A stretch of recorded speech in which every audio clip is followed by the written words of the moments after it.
How do, guys? Right, so van life in winter. It's tough, isn't it? It's tough. But I've got some exciting news and I'm going to give you a little hint. Yeah, you see that? Where do you need to drive for that? Yes, that's it. We are off to Europe. The ticket is booked. I am so excited. Open those.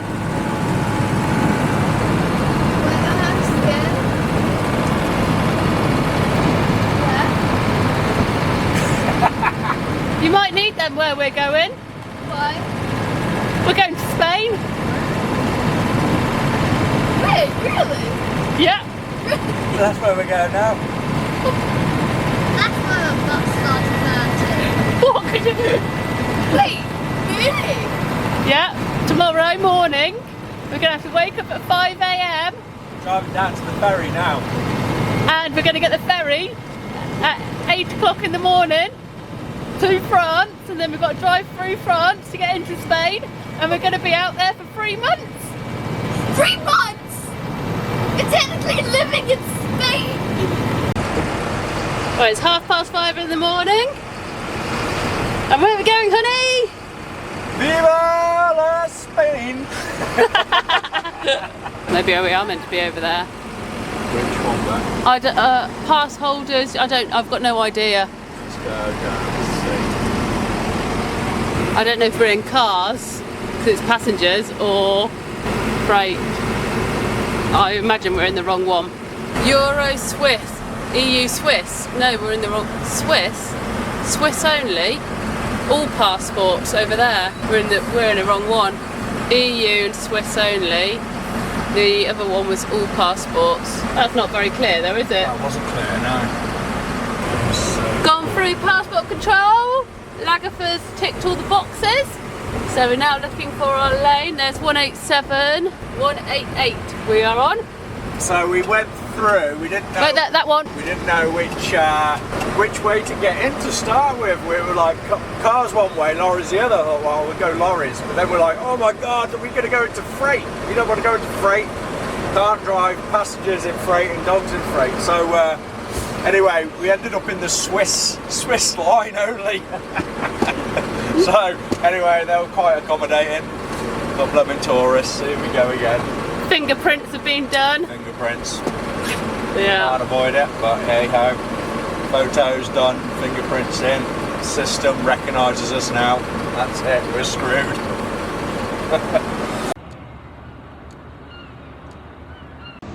There we go, the White Cliffs of Dover. Now I hope I'm in the right queue here, because seem to be in the queue with all the cars. Doesn't seem to be anything bigger than us, or even matching us, and all the lorries are over there. Here's the boat coming in, P&O ferry. It's reversing up though. Bye bye England. Hello Europe. Sun. France. Sun. France. Bonjour. Je m'appelle Olivia. Bonjour. We've been travelling now, what? Since... about 8 o'clock this morning, half 7, 8 o'clock. 7:30, 8 o'clock this morning we're travelling. It is now 12 o'clock. Yeah, been good. We've had to come on the toll road because the non-toll road, which we were hoping to get all the way across France on non-tolls, we looked at the non-toll route, and it was going to be another 2.5 hours, 3 hours drive, and we thought, not weighing up the fuel costs to what the toll is going to be. We don't know what the toll is going to be. Deduct the fuel off the toll price, and hopefully it shouldn't be too bad. But it's a lovely straight road. Just spotted the Pyrenees. So yeah, girls are in the back doing some homeschooling. Hello. The only downside about this journey is you can see the vibration in this cab. So before I left, I had my wheels aligned and balanced up, and one of the wheels was really buckled, so I've had a new wheel put on it. and thought that would be solving the problem, but it hasn't changed it at all. So we've got this horrific vibration that comes in waves through the vehicle. Only when you go over 30 speed, isn't it, generally? Yeah, over 50 kilometres an hour, which we are sitting at 90 kilometres an hour with a 90 kilometres an hour, 50 miles an hour, yeah.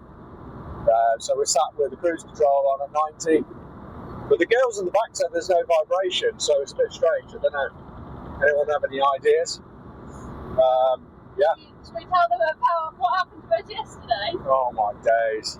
So yesterday, with the sat navs, we had put in non-toll routes and chosen the to go not through the clean air zones, because obviously having a lorry this size is we don't comply. Although we've got our crit air sticker in the window, is often there are 3 and under the clean air zones, and we're a 4. Anyway, good old sat navs, and we were using 2 just to double check. Is we used TomTom Go and the Apple Maps. It took us through Rowan, which is a clean air zone. So we probably got a fine coming our way in the post, and we had to navigate our way through this city, through tiny, busy roads, and this big old lorry, and on the road, the lanes were so narrow, it was ridiculous. And I was in the middle lane, cars either side of me, absolutely rammed, trying to do this wide road system.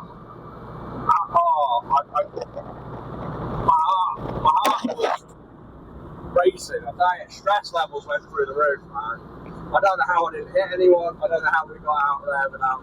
I don't know. Panic was in, sat in. I was just like, get me out of here quick, back, get me out of this thing. I was like, I don't know where we're going. Was just telling us go left, go right. I go, no, I've just come off a perfect that way. Why am I going through this thing so now? Oh, it's terrific. And also, SatNav, well, TomTom Go app, which is set to like the lorry dimensions and emissions and everything like that, was just after that moment had so many issues. It was telling us to go off like a dual carriage road, took the slip road, and then put us back on the same dual carriageway, wasn't it? Yeah. And turned us around, took us back on again, and then it was going to turn us around again. I was like, no, mate, yeah. no. So in the end, we just followed like the blue line instead of the actual voice descriptions of where to go. But that all happened all at the same time, and that was about halfway through our journey yesterday. And then it sort of unnerved us a bit, in as much as, you know, trusting the sat navs and where, you know, it's taken us and things like that. So we've done lots of planning this morning before we left off. Used a bit of ChatGPT, and hopefully we'll make it drama free. So yeah, just a thing on the fuel, filling up with fuel here. We were warned about this system that they do is taking the money, a lot of money out of your account, and then As a holding deposit when you're filling up. Anyway, we pulled in quite late at night to this unmanned fuel station. We went into the lorry section, put the card in, and I just thought, well, let's just see if what it says, you know. And anyway, the card flashed up as declined, luckily, because when we got the receipt out, it was trying to take nearly €2,000 out of my account. And I know I've got a bit of money in there, but not that much. Not that much. So that was lucky, because otherwise they hold it as well for like a few days or even weeks. So if you want to go and get fuel again, you're screwed, because they've taken that money's kind of not in use. You can't use it.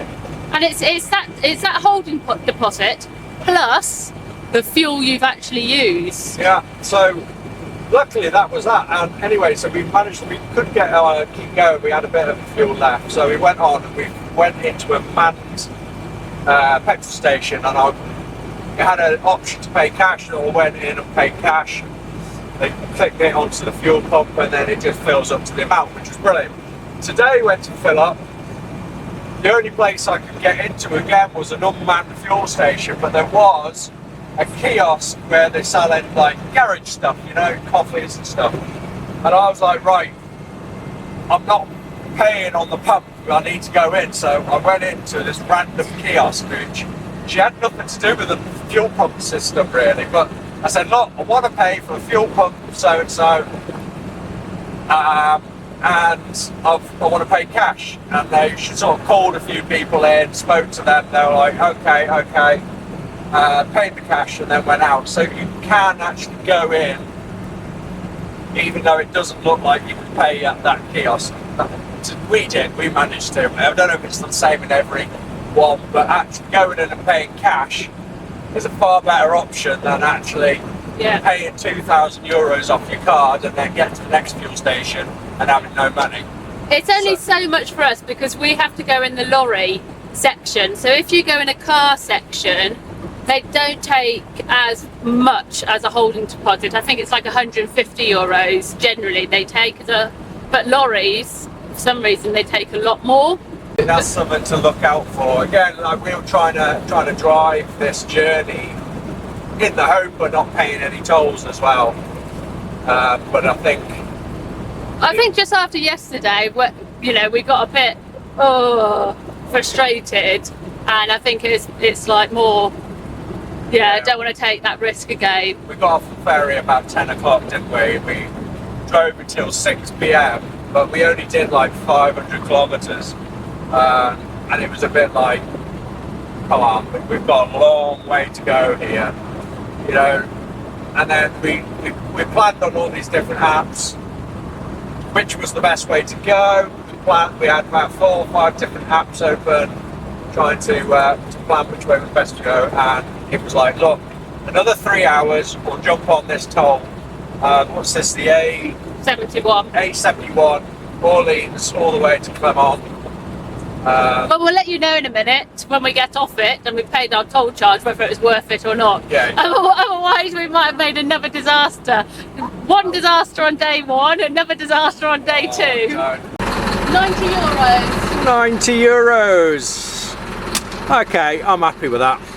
That's under €100, so yeah, we would have spent. You've got to take off 3 hours driving fuel. Probably wouldn't be too much different, to be fair. No, right. Yeah. Going through a mountain.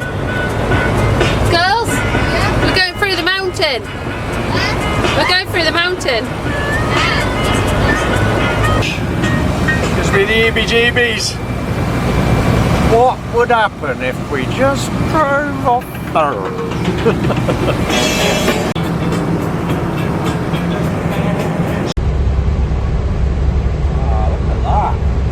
Isn't it? It's a bit fancy and francy. And keep your eyes on the road. Trying to go big barrier.